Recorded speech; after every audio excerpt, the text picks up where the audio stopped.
Nous allons maintenant créer une application un peu plus complexe dans laquelle sera demandé à l'utilisateur de saisir son prénom, puis de valider en cliquant sur le bouton Valider. Et lorsque l'utilisateur aura cliqué, le message « Bonjour » suivi du prénom s'affichera. Par exemple, si je tape Elsa, je valide, le texte « Bonjour Elsa » s'affiche.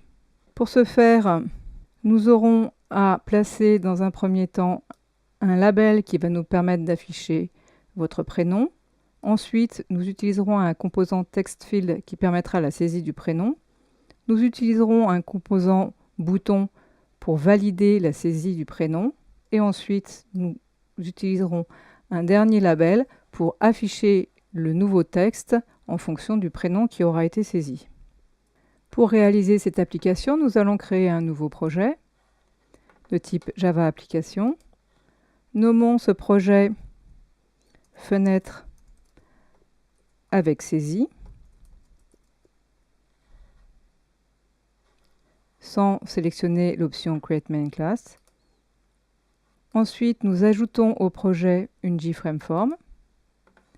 Nous appelons cette JFrame saisie prénom.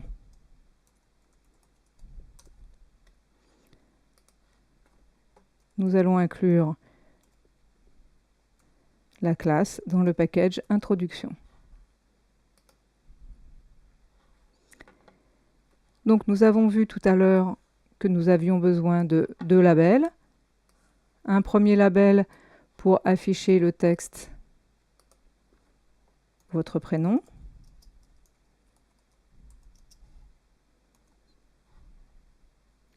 Un second label pour écrire bonjour, suivi du prénom qui aura été saisi dans un text field. Nous pouvons modifier le nom du text field. Pour l'instant, nous laissons à vide puisque c'est l'utilisateur qui va entrer le prénom. Et nous avons besoin d'un bouton pour valider la saisie. Ce bouton, nous l'appelons Valider. Lorsque j'ai ajouté des composants dans la fenêtre, ceux-ci sont également apparus dans le panneau Inspector. Le panneau Inspector permet de visualiser l'ensemble des composants présents dans mon application. Je peux sélectionner le composant via le panneau Inspector en cliquant sur l'item correspondant, ou encore sélectionner directement le composant via le panneau Design. Les composants ajoutés à l'application sont nommés automatiquement dans la fenêtre Inspector par NetBeans selon leur fonctionnalité. Ici, nous avons deux labels. Ils sont nommés JLabel1 et JLabel2 respectivement. Le bouton est nommé JButton1 et le textfield JTextfield1.